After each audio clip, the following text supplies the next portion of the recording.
গল্পের আড্ডা উইথ সুমিত। আমাদের চ্যানেল কোনো অন্ধবিশ্বাস, কালজাদু ও কুসংস্কারে বিশ্বাস করে না। নমস্কার গল্পের শ্রোতারা, আমি সুমিত রয়েছি আপনার সঙ্গে। এসে গেছি গল্পের নতুন এপিসোড নম্বর 39-এ। তো আজকে আপনাদের জন্য রয়েছে এক অসাধারণ গল্প, বিশ্বকবি রবীন্দ্রনাথ ঠাকুরের লেখা মাস্টার মশাই। তো গল্পটি উপভোগ করুন। তো শুরু হচ্ছে বিশ্বকবি রবীন্দ্রনাথ ঠাকুরের লেখা মাস্টার মশাই। রাত্রি তখন প্রায় 2টা। কলিকাতার নিস্তব্ধ শব্দ সমুদ্রে একটুখানি ঢেউ তুলিয়া একটা বড় জুড়ি গাড়ি ভবানীপুরের দিক হইতে আসিয়া বিজিতলা মোড়ের কাছে থামিল। সেখানে একটা টিকা গাড়ি দেখিয়া আরোহীবাবু তাহাকে ডাকিয়া আনাইলেন। তাহার পাশে একটি কোট হ্যাট পরা বাঙালি বিলাত ফেরতা যুবা সম্মুখের আসনে 2 পা তুলিয়া দিয়া একটু মদমত্ত অবস্থায় ঘাড় নামাইয়া ঘুমাইতেছিল।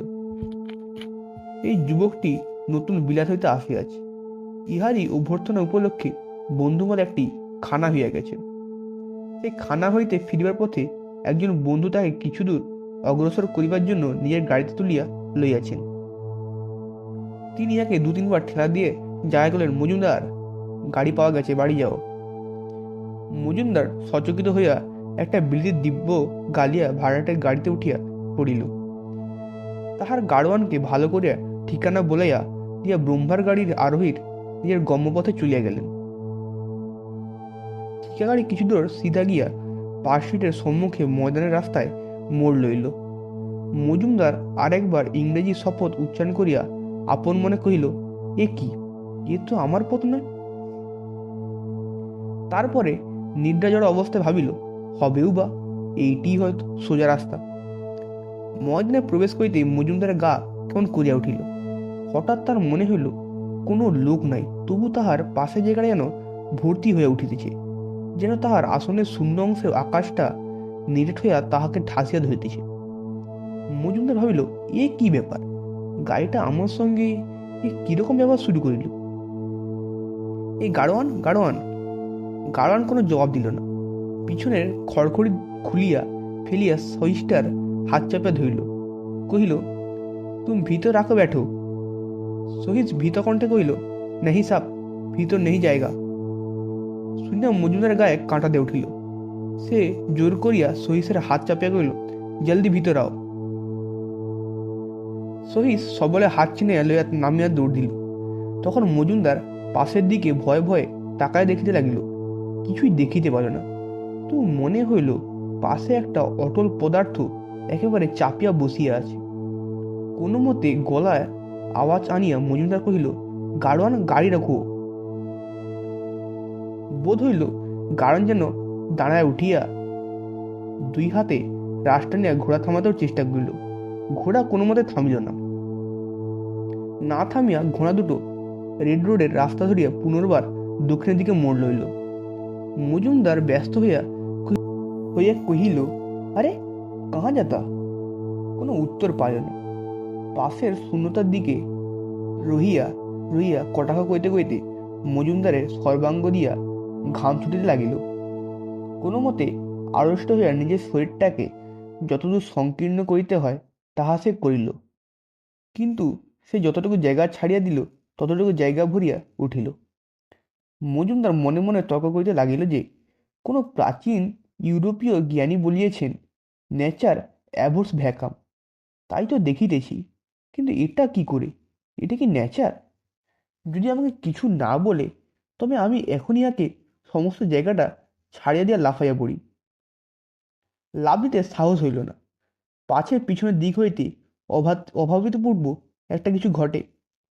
পাহারাওয়ালা বলিয়া ডাক দেবার চেষ্টা করিল, কিন্তু বহু কষ্টে এমনই একটুখানি অদ্ভুত ক্ষীণ আওয়াজ বাহির হইল যে অত্যন্ত ভয়ের মধ্যেও তাহার হাসি পাইল।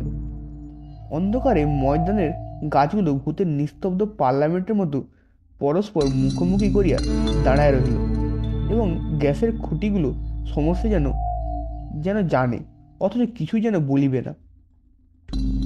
এমনইভাবে খাড়া হইয়া মিটমিটে আলোক শিখায় চোখ টিপিতে লাগিল। মজুমদার মনে করিল, চট করিয়া এক লম্ফে সামনের আসনে গিয়া বসিল। যেমনই মনে করা অমনি অনুভব করিল সামনের আসনতে কেবলমাত্র একটা চাহনি তাহার মুখের দিকে তাকায় আছে। চক্ষু নাই, কিছুই নাই, অথচ একটা চাহনি। সে চাহনি যে কাহার তাহা যেন মনে পড়িতেছে, অথচ কোনো মতে যেন মনে আনিতে পারিতেছে না। মজুমদার দুই চক্ষু জোর করিয়া বুঝিবার চেষ্টা করিল, কিন্তু ভয়ে বুঝিতে পারিল না। সেই অনির্দিষ্ট চাহনির দিকে দুই চোখ এমন শক্ত করিয়া মিলিয়া রাখিল যে নিমেষ ফেলিতে সময় পাইল না। এদিকে গাড়িটা কেবলই ময়দানের রাস্তার উত্তর হইতে দক্ষিণে ও দক্ষিণ হইতে উত্তরে চক্রপথে ঘুরিতে লাগিল। ঘোড়া দুটো ক্রমে যেন উন্মুক্ত হইয়া উঠিল, তাহাদের বেগ কেবলই বাড়িয়া চলিল। গাড়ির খড়খড়েগুলো থরথর করিয়া কাঁপিয়া ঝরঝর শব্দ করিতে লাগিল। এমন সময় গাড়িটা যেন কিসের উপর খুব একটা ধাক্কা খাইয়া ওটা থামিয়া গেল। মজুমদার চকিত হইয়া দেখিল, তাহাদেরই রাস্তায় গাড়ি দাঁড়ায় আছে ও গাড়োয়ান তাকে নাড়া দিয়ে জিজ্ঞাসা করেছে, সাহেব, কোথা যাইতে হবে বলো? মজুমদার রাগিয়া জিজ্ঞাসা করিল, এতক্ষণ ধরে আমাকে ময়দানের মধ্যে ঘুরাইলি কেন? গাড়োয়ান আশ্চর্য হইয়া কহিল, কই, ময়দানের মধ্যে তো ঘুরাই নেই। মজুমদার বিশ্বাস না করে কহিল, তবে এ কি শুধু স্বপ্ন?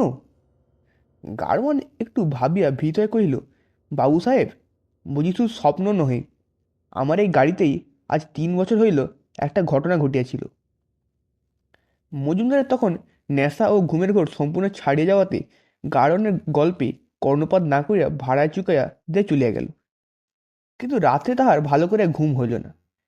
কেবলই ভাবিতে লাগলো, সেই চাহনিটা কার? অধর মজুমদারের বাপ সামান্য শিব সরকারি হইতে আরম্ভ করিয়া একটা বড় হৌসের মুচুদ্দিকারী পর্যন্ত উঠিয়াছিলেন। অধরবাবু বাপের উপার্জিত নগদ টাকা সুদে খাটাইতেছেন, তাহাকে আর নিজে খাটিতে হয় না। বাপ মাথায় সাদা ফেটা বাঁধিয়া পালকিতে করিয়া আফিসে যাইতেন। এদিকে তাহার ক্রিয়াক্রম দান ধ্যান যথেষ্ট ছিল। বিপদে আপদে অভাবে অনটনে সকল শ্রেণীর লোকেই যে তাহাকে আশা ধরিয়া পড়িত, ইহাই তিনি গর্বের বিষয় মনে করিতেন। অধরবাবু বড় বাড়ি ও গাড়ি জুড়ি করিয়াছেন, কিন্তু লোকের সঙ্গে আর তাহার সম্পর্ক নাই। কেবল টাকা ধারের দালাল আসিয়া তাহার বাঁধানো হুকায় তামাক টানিয়া যায়। অ্যান্টনি অফিসের বাবুদের সঙ্গে স্ট্যাম্প দেওয়া দলিলের শর্ত সম্বন্ধে আলোচনা হইয়া থাকে। তাহার সংসারের খরচপত্র সম্বন্ধে হিসাবের এমনই কষাকষি যে পাড়ার ফুটবল ক্লাবের নাছড়বান্ধা ছেলেরাও বহু চেষ্টায় তাহার তহবিলে দন্তস্পুষ্ট করিতে পারে নাই। এমন সময় তাহার ঘরকান্নার মধ্যে একটি অতিথির আগমন হইল।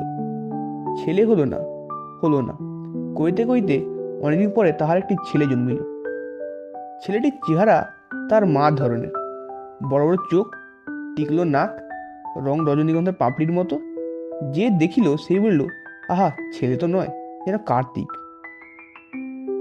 অধরবাবুর অনুগত অনুচর রতিকান্ত বলিল, বড় ঘরের ছেলের যেমনটি হওয়া উচিত তেমনই হইয়াছে। ছেলেটির নাম হইল বেণুগোপাল। ইতিপূর্বে অধরবাবুর স্ত্রী ননিবালা সংসার খরচ লইয়া স্বামীর বিরুদ্ধে নিজের মতো তেমন জোর করিয়া কোনোদিন খাটান নাই।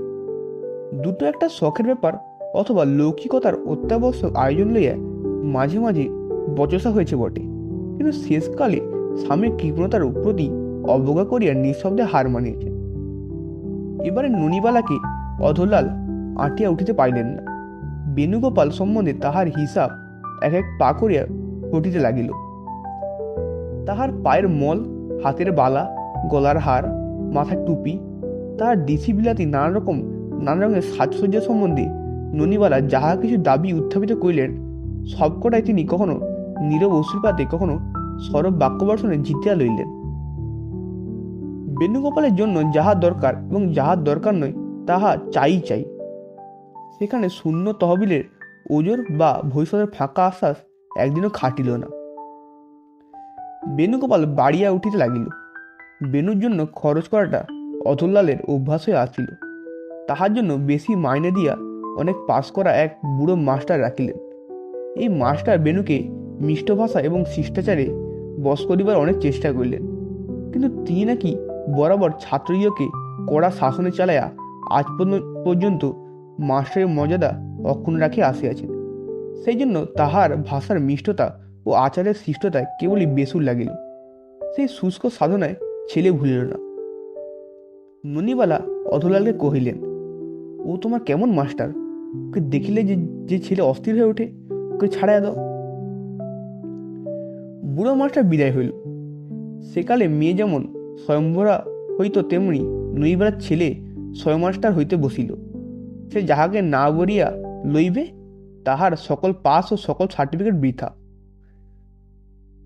এমনি সময়টিতে গায়ে একখানি ময়লা চাদর ও পায়ে ছেঁড়া ক্যামিসের জুতা পরিয়া মাস্টারির উমেদারিতে হরলাল আসিয়া জুটিল। তাহার বিধবা মা পরের বাড়িতে রাধিয়া ও ধান ভানিয়া তাহার মফস্বলের এন্ট্রান্স স্কুলে কোনো মতে এন্ট্রান্স পাস করিয়াছে। এখন হরলাল কলিকাতায় কলেজে পড়িবে বলিয়া প্রাণপণ প্রতিজ্ঞা করিয়া বাহির হইয়াছে। অনাহারে তাহার মুখের নিম্ন অংশ শুকাইয়া ভারতবর্ষের কন্যাকুমারীর মতো সরু হইয়া আসিয়াছে। কেবল মস্তক কপালটা হিমালয়ের মতো প্রশস্ত হইয়া অত্যন্ত চোখ পড়িতেছে। মরুভূমির বালু হইতে সূর্যের আলো যেমন ঠিকরাইয়া পড়ে, তেমনি তাহার দুই চক্ষু হইতে দৈন্যের এক অস্বাভাবিক দীপ্তি বাহির হইতেছে। দারোয়ান জিজ্ঞাসা করিল, তুমি কি চাও? কাহাকে চাও? হরলাল ভয়ে ভয়ে বলিল, বাড়ির বাবুর সঙ্গে দেখা করিতে চাই। দারোয়ান কহিল, দেখা হইবে না।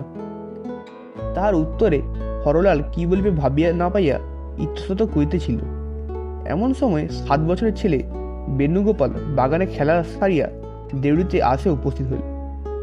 দারোয়ান হরলালকে দ্বিধা করিতে দেখিয়া আবার কহিল, বাবু চলে যাও। বেণুর হঠাৎ জিদ চড়িল।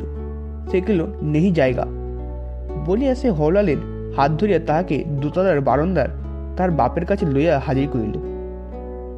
বাবু তখন দিবানিদ্রা সারিয়া জোরালোৎসব ভাবে বারান্দায় বেতের কেদারায় চুপচাপ বসিয়া পা দোলাইতেছিলেন ও বৃদ্ধ রতিকান্ত একটা কাঠের চৌকিতে আসন হইয়া বসিয়া ধীরে ধীরে তামাক টানিতেছিল। সেদিন এই সময়ে এই অবস্থায় দৈবক্রমে হরলালের মাস্টারি বাহাল হইয়া গেল। রতিকান্ত জিজ্ঞাসা করিল, আপনার পড়া কি পর্যন্ত? হরলাল একটুখানি মুখ নিচু করিয়া কহিল, এন্ট্রেন্স পাস করিয়াছি। রতিকান্ত ভ্রু তুলিয়া কহিল, শুধু এন্ট্রেন্স পাস? আমি বলি কলেজে পড়িয়াছেন, আপনার বয়সও তো নিহাত কম দেখি না। হরলাল চুপ করিয়া রহিল। আশ্রিত ও আশ্রয় প্রত্যাশী দিগকে সকল রকমে পীড়ন করাই রতিকান্তের প্রধান আনন্দ ছিল। রতিকান্ত আদর করিয়া বেণুকে কোলের কাছে টানিয়া লইবার চেষ্টা করে কহিল, কত MA BA আসিল গেল, কাউকে পছন্দ হইল না, আর শেষকালে কি শোনাবু এন্ট্রেন্স পাস করা মাস্টারের কাছে পড়িবেন? বেণু রতিকান্তের আদরে আকর্ষণ জোর করিয়া ছাড়াইলে কহিল, যাও। রতিকান্তকে বেণু কোনো মতেই সহ্য করিতে পারিত না, কিন্তু রতিও বেণুর সেই অসহিষ্ণুতার তাহার বাল্যমাধুর্যের একটা লক্ষণ বলিয়া ইহাতে খুব আমেদ পাইবার চেষ্টা করিত এবং তাহাকে সোনাবাবু চাঁদবাবু বলিয়া খেপায় আগুন করিয়া তুলিত। হরলালের উমেদারি সফলতা শক্ত হয়ে উঠিয়াছিল। সে মনে মনে ভাবিতেছিল, এইবার কোনো সুযোগে চৌকি হইতে উঠিয়া বাহির হইতে পারিলে বাঁচা যায়। এমন সময় অধলালের সহসা মনে হইল, এই ছোকরাটিকে নিত্যন্ত সামান্য মাহিনা দিলেও পাওয়া যাইবে। শেষকালে স্থির হইল, হরলাল বাড়িতে থাকিবে, খাইবে ও 5 টাকা করিয়া বেতন পাইবে। বাড়িতে রাখিয়া যেটুকু অতিরিক্ত দাক্ষিণ্য প্রকাশ করা হইবে, তাহার বদলে অতিরিক্ত কাজ আদায় করিয়া লইলেই এটুকু দয়া সার্থক হইতে পারিবে। এবারে মাসটা টিকিয়া গেল। প্রথম হইতেই হরলালের সঙ্গে বেণুর এমনি জমে গেল যে তাহারা 2 ভাই। কলিকাতায় হরলালের আত্মীয় বন্ধু কেউই ছিল না। এই সুন্দর ছোট ছেলেটি তাহার সমস্ত হৃদয় জুড়িয়া বসিল। অবাকা হরলালের এমন করিয়া কোনো মানুষকে ভালোবাসিবার সুযোগ ইতিপূর্বে কখনো ঘটে নাই। কি করিলে তাহার অবস্থা ভালো হইবে এই আশায় সে বহু কষ্টে বই জোগাড় করিয়া কেবলমাত্র নিজের চেষ্টায় দিনরাত শুধু পড়া করিয়াছে। মাকে পরাধীন থাকিতে হইয়াছিল বলিয়া ছেলের শিশু বয়স কেবলই সংকোচে কাটিয়াছে। নিষেধের গণ্ডি পার হইয়া দুষ্টামি দ্বারা নিজের বাল্যপ্রাপ্তকে জয়শালী করিবার সুখ সে কোনদিন পায় নাই। সে কাহারও দলে ছিল না। সে আপনার ছেঁড়া বই ও ভাঙা স্লেটের মাঝখানে একলাই ছিল। জগতে জন্মিয়া যে ছেলেকে শিশুকালেই নিস্তব্ধ ভালো মানুষ হইতে হয়, তখন হইতেই মাতার দুঃখ ও নিজের অবস্থা যাহাকে সাবধান বুঝে চলিতে হয়, সম্পূর্ণ অবিবেচক হইবার স্বাধীনতা যাহার ভাগে কোনদিন জোটে না, আমোদ করিয়া চঞ্চলতা করা বা দুঃখ পাইয়া কাঁদা, এ দুটোই যাহাকে অন্য লোকের অসুবিধা ও বিরক্তির ভয়ে সমস্ত শিশুশক্তি প্রয়োগ করিয়া চাপিয়া যাইতে হয়, তাহার মতো করুণার পাত্র অথচ করুণা হইতে বঞ্চিত জগতে কে আছে? সেই পৃথিবীর সকল মানুষের নিচে চাপা পড়া হরলাল নিজেও জানিত না তাহার মনের মধ্যে এত স্নেহের রস অবসরের অপেক্ষায় এমন করিয়া জমা হইয়াছিল। বেণুর সঙ্গে খেলা করিয়া তাহার পড়াইয়া অসুখের সময় তাহার সেবা করিয়া হরলাল স্পষ্ট বুঝিতে পারিল নিজের অবস্থা উন্নতি করার চেয়েও মানুষের আরেকটা জিনিস আছে, সে যখন পাইয়া বসে তখন তাহার কাছে আর কিছুই লাগে না। বেণু ও হরলালকে পাইয়া বাঁচিল, কারণ ঘরে সে একটি ছেলে, একটি অতি ছোট আর একটি 3 বছরের বোন আছে। বেণু তাহাদিওকে সঙ্গদানের যোগ্যই মনে করে না। পাড়ার সমবেশী ছেলের অভাব নেই, কিন্তু অধরলাল নিজের ঘরের অত্যন্ত বড় ঘর বলিয়া নিজের মনে নিশ্চয়ই স্থির করিয়া রাখতে মেলামেশা করিবার উপযুক্ত ছেলে বেণুর ভাগ্যে জুটিল না। কাজেই হরলাল তাহার একমাত্র সঙ্গী হয়ে উঠিল। অনুকূল অবস্থায় বেণু যে সকল দৌরাত্ম 10 জনের মধ্যে ভাগ হইয়া এরকম সহনযোগ্য হইতে পাইত, তা সমস্তই একা হরলালকে বইতে হইত। এই সমস্ত উপদ্রব প্রতিদিন সহ্য করিতে করিতে হরলালের স্নেহ আর দৃঢ় হইয়া উঠিতে লাগিল। রতিকান্ত বলিতে লাগিল, আমাদের সোনাবুকে মাস্টারমশাই মাটি কইতে বসিয়াছেন। অধরলালেরও মাঝে মাঝে মনে হইতে লাগিল মাস্টারের সঙ্গে ছাত্রের সম্বন্ধটি ঠিক যেন যথোচিত হইতেছে না। কিন্তু হরলালকে বেণুর কাছ হইতে তফাৎ করে এমন সাধ্য এখন কাহার আছে? বেণুর বয়স এখন 11। হরলাল এফএ পাস করিয়া জলপানি হইয়া 3য় বার্ষিক পড়িতেছে। ইতিমধ্যে কলেজে তাহার দুটি একটি বন্ধু যে জোটে নাই তাহা নহে, কিন্তু ওই 11 বছরের ছেলেটাই তাহার সকল বন্ধুর সেরা। কলেজ হইতে ফিরিয়া বেণুকে লইয়া সে গোলদিঘি এবং কোনো কোনো দিন ইডেন গার্ডেনে বেড়াইতে যেত। তাকে গ্রিক ইতিহাসের বীর পুরুষদের কাহিনী বলিত, তাকে স্কট ও ভিক্টর হুগোর গল্প একটু একটু করিয়া বাংলায় শুনাইত। উচ্চস্বরে তাহার কাছে ইংরেজি কবিতা আবৃত্তি করিয়া তাহা তর্জমা করিয়া ব্যাখ্যা করিত। তাহার কাছে শেক্সপিয়ারের জুলিয়াস সিজার মানে করিয়া পড়িয়া তাহা হইতে অ্যান্টনির বক্তৃতা মুখস্থ করাইবার চেষ্টা করিত। ওই একটুখানি বালক হরলালের হৃদয় উদ্বোধনের পক্ষে যেন সোনার কাঠির মতো হইয়া উঠিল।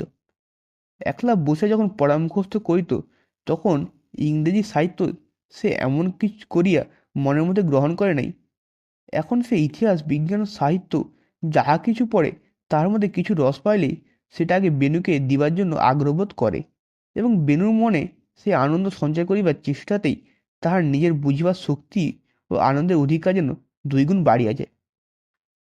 বেণু স্কুল হইতে আসিয়াই কোনো মতে তাড়াতাড়ি জলপান সারিয়াই হরলালের কাছে যাইবার জন্য একেবারে ব্যস্ত হইয়া উঠিত। তাহার মা তাহাকে কোনো ছুতায়, কোনো প্রলোভনে অন্তঃপুরে ধরে রাখিতে পাইত না। ননিবালার ইহা ভালো লাগেনি। তাহার মনে হইত হরলাল নিজের চাকরি বজায় রাখিবার জন্যই ছেলেকে এত করিয়া বশ করিবার চেষ্টা করিতেছে। সে একদিন হরলালকে ডাকিয়া পর্দার আড়ালে বসিতে বলিল, তুমি মাস্টার, ছেলেকে কেবল সকালে 1 ঘন্টা, বিকেলে 1 ঘন্টা পড়াইবে, দিন রাত্রি ওর সঙ্গে লাগিয়া থাকে কেন? আজকাল ও যে মা বাপ কাকেও মনে না, ও কেমন শিক্ষা পাইতেছে? আগে যে ছেলে মা বলিতে একেবারে নাচে উঠিত, আজ যে তাহাকে ডাকিয়া পাওয়া যায় না। বেণু আমার বড় ঘরের ছেলে, ওর সঙ্গে তোমার অত মাখামাখি কিসের জন্য? সেদিন রতিকান্ত অধ্যাপকের কাছে গল্প করিতেছিল যে তাহার জনাতিন 4 জন লোক বড় মানুষের ছেলের মাস্টারি করিতে আসিয়া ছেলের মন এমন করিয়া বশ করিয়াছে যে ছেলে বিষয়ের অধিকারী হইলে তাহারই সর্বেসর্বা হইয়া ছেলেকে স্বেচ্ছামতো চালাইছে। হরলালের প্রতি ইশারা করিয়া যে এ সকল কথা বলা হইতেছিল, তাহা হরলালে বুঝিতে বাকি ছিল না। তবু সে চুপ করিয়া সমস্ত সহ্য করিয়া গিয়েছিল। কিন্তু আজ বেণুর মার কথা শুনিয়া তাহার বুক ভাঙিয়া গেল। সে বুঝিতে পারিল বড় মানুষের ঘরে মাস্টারের পদবিটি কি। গোয়াল ঘরে ছেলেকে দুধ জোগাইবার যেমন গরু আছে, তেমনি তাকে বিদ্যা যোগাইবার একটা মাস্টারও রাখা হয়েছে। ছাত্রের সঙ্গে স্নেহপূর্ণ আত্মীয়তার সম্বন্ধ স্থাপন এত বড় একটা স্পর্ধা যে বাড়ির চাকর হইতে গৃহিণী পর্যন্ত কেউই তাহা সহ্য করিতে পারে না, এবং সকলেই সেটাকে স্বার্থ সাধনের একটা চাতুরী বলে জানে। হরলাল কম্পিত কণ্ঠে বলিল, মা, বেণুকে আমি কেবল পড়াইব, তার সঙ্গে আমার আর কোনো সম্পর্ক থাকিবে না। সেদিন বিকালে বেণুর সঙ্গে তার খেলিবার সময় হরলাল কলেজ হইতে ফিরিলই না। কেমন করিয়া রাস্তায় রাস্তায় ঘুরিয়া সে সময় কাটাল তাহা সেই জানে। সন্ধ্যা হইল, যখন সে পড়াইতে আসিল তখন বেণু মুখ ভার করিয়া রহিল। হরলাল তখন তাহার অনুপস্থিতির কোনো জবাবদিহি না করিয়া পড়াইয়া গেল। সেদিন পড়া সুবিধা মতো হইলই না। হরলাল প্রতিদিন রাত্রি থাকতে উঠিয়া তাহার ঘরে বসিয়া পড়া করিত। বেণু সকালে উঠে মুখ ধুইয়া তার কাছে ছুটিয়া যাইত। বাগানে বাঁধানো চৌবাচ্চে মাছ ছিল, তাহাদিওকে মুড়ি খাওয়ানো ইহাদের এক কাজ ছিল। বাগানের এক কোণে কতগুলো পাথর সাজিয়া ছোট ছোট রাস্তা ও ছোট ছোট গেট ও বেড়া তৈরি করিয়া বেণু বালকিল ঋষির আশ্রমের উপযুক্ত একটা অতি ছোট বাগান বসাইয়াছিল। সে বাগানের মালির কোনো অধিকার ছিল না। সকালে এই বাগানের চর্চা করা তাহাদের দ্বিতীয় কাজ। তাহার পরে রৌদ্র বেশি হইলে বাড়ি ফিরিয়া বেণু হলের কাছে পড়িতে বসিত। কাল সায়াহ্নে যে গল্পের অংশ শোনা হয় নাই, সেইটা শুনিবার জন্য আজ বেণু যথাসাধ্য ভোরে উঠিয়া বাহির ছুটিয়া আসিয়াছিল। সে মনে করেছিল সকালে উঠায় সে আজ মাস্টার মশাইকে বুঝি জিতিয়াছে। ঘরে আসে দেখিল মাস্টার মশাই নাই। দারোয়ানকে জিজ্ঞাসা করে জানিল মাস্টার মশাই বাহির হইয়া গিয়াছেন। সেদিনও সকালে পড়ার সময় বেণু ক্ষুদ্র হৃদয়টুকুর বেদনা লইয়া মুখ গম্ভীর করে রহিল। সকালবেলায় হরলাল কেন যে বাহির হইয়া গিয়েছিল তাহা জিজ্ঞাসা করিল না। হরলাল বেণুর মুখের দিকে না চাইয়া বইয়ের পাতার উপর চোখ রাখিয়া পড়াইয়া গেল। বেণু বাড়ির ভিতর তাহার মার কাছে যখন খাইতে বসিল তখন তার মা জিজ্ঞাসা করিল, কাল বিকেল হইতে তোর কি হয়েছে বল দেখি, মুখ হাঁড়িয়া করে আছিস কেন? ভালো করে খাইতেছিস না? ব্যাপারখানা কি? বেণু কোনো উত্তর করিল না। আহারের পর মা তাকে কাছে টানিয়া আনিয়া তাহার গায়ে হাত বুলাইয়া অনেক আদর করিয়া যখন তাকে বারবার প্রোধ করিতে লাগিলেন, তখন সে আর থাকিতে পারিল না, ফুপাইয়া কাঁদিয়া উঠিল। বলিল, মাস্টার মশাই। মা কহিলেন, মাস্টারমশাই কি?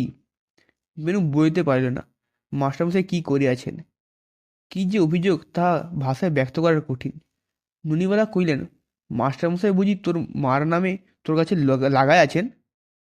সে কথার কোনো অর্থ বুঝতে না পারিয়া বেণু উত্তর না করিয়া চলিয়া গেল। ইতিমধ্যে বাড়িতে অধরাবুর কতগুলো কাপড় চোপড় চুরি হয়ে গেল। পুলিশকে খবর দেওয়া হইল। পুলিশ খানাতল্লাসিতে হরলালেও বাক্স সন্ধান করে ছাড়িল না।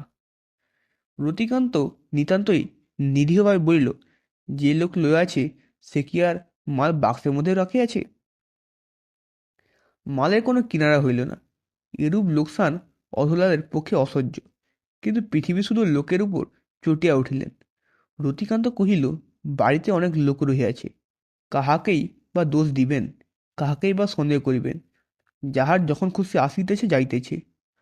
অধরলাল মাস্টারকে ডাকাইয়া বললেন, দেখো হরলাল, তোমাদের কাহাকেও বাড়িতে রাখা আমার পক্ষে সুবিধা হইবে না।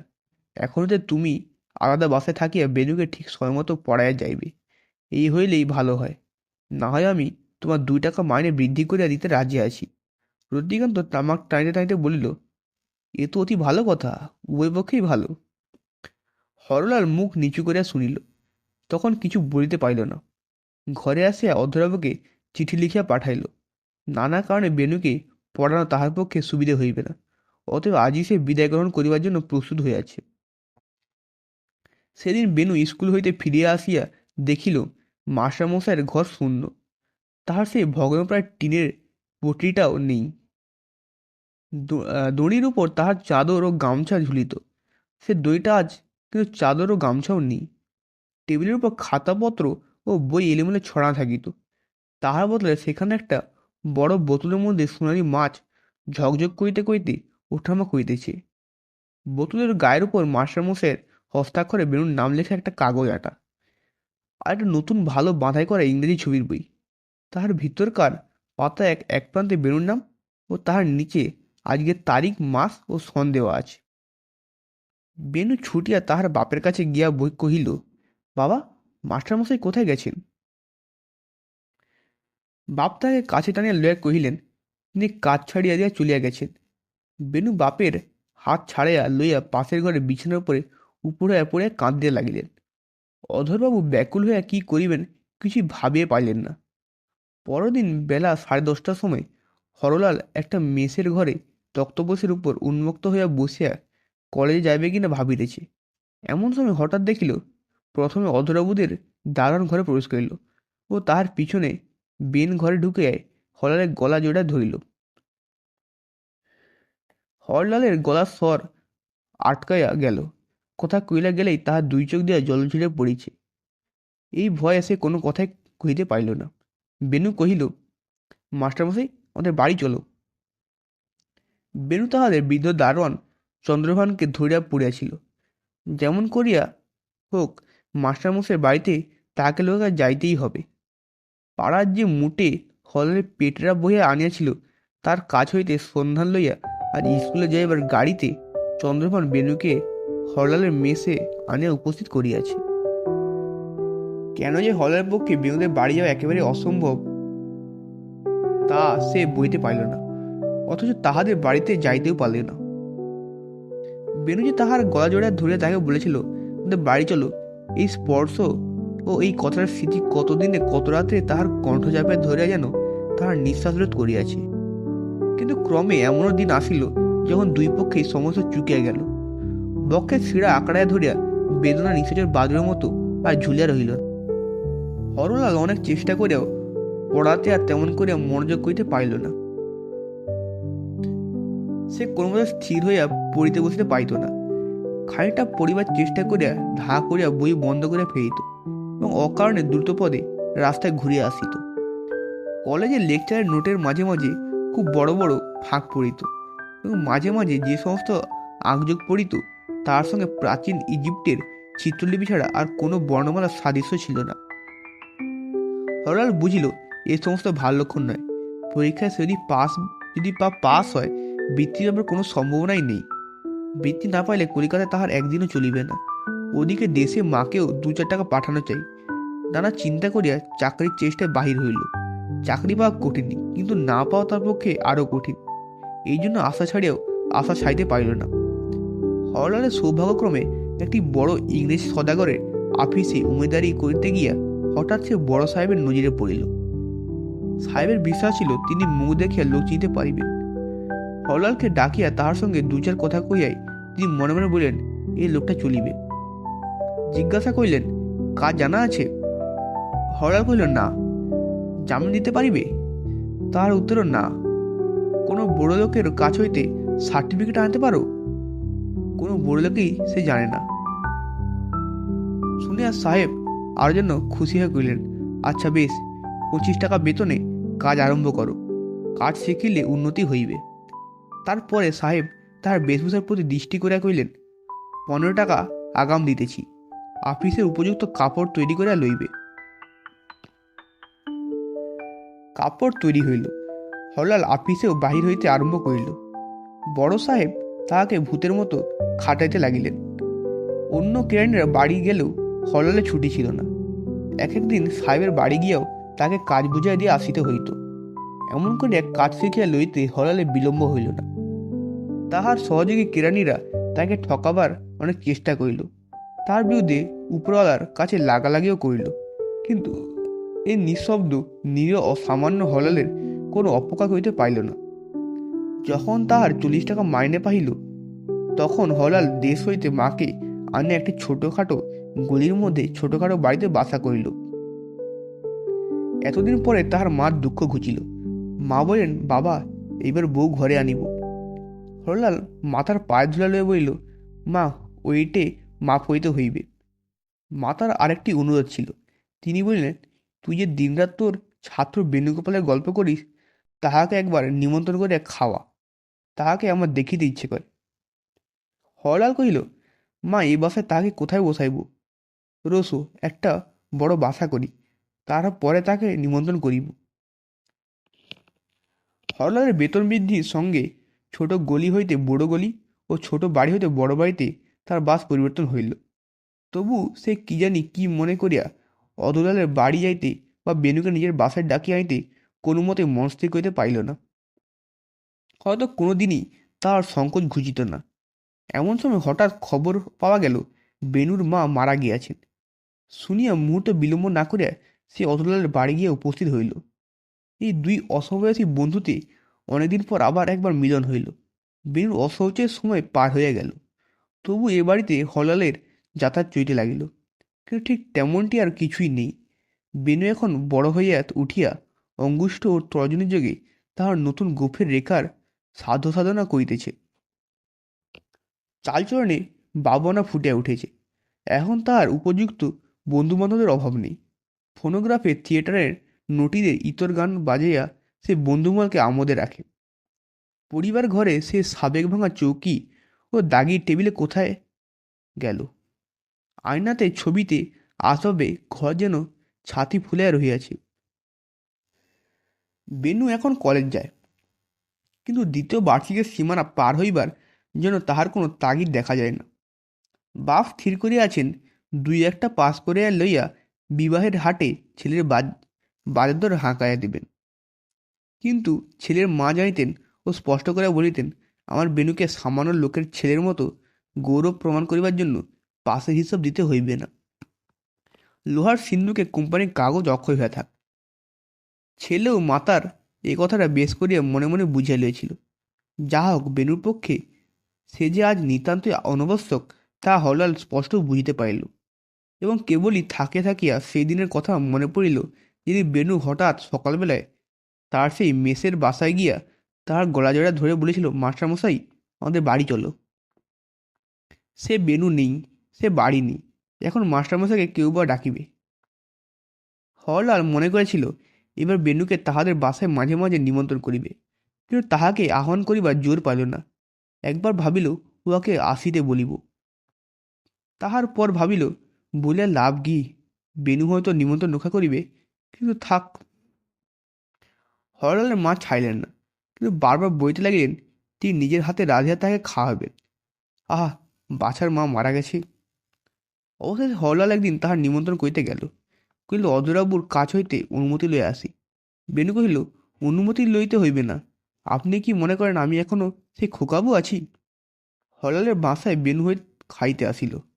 মা এই কার্তিকের মতো ছেলেটিকে তাহার দুই স্নিগ্ধ চক্ষুর আশীর্বাদে অভিষিক্ত করিয়া যত্ন করিয়া খাওয়াইলেন।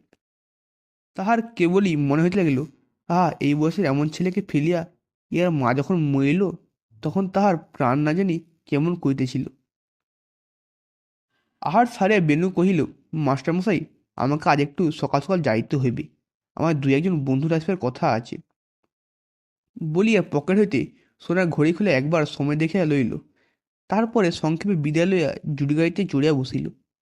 হরলাল তাহার বাসার দরজার কাছে দাঁড়াইয়া রহিল। গাড়ির সমস্ত গুলিকে কাঁপাইয়া দিয়া মুহূর্তের মধ্যেই চোখের বাহির হয়ে গেল। মা কহিলেন, হরলাল, উহাকে মাঝে মাঝে ডাকিয়ে আনিস, এই বয়সে উহার মা মারা গেছে, মনে করিলে আমার প্রাণটা কেমন করে ওঠে। হরলাল চুপ করিয়া রহিল। এই মাতৃহীন ছেলেটিকে সান্ত্বনা দিবার জন্য সে কোনো প্রয়োজনবোধ করিল না।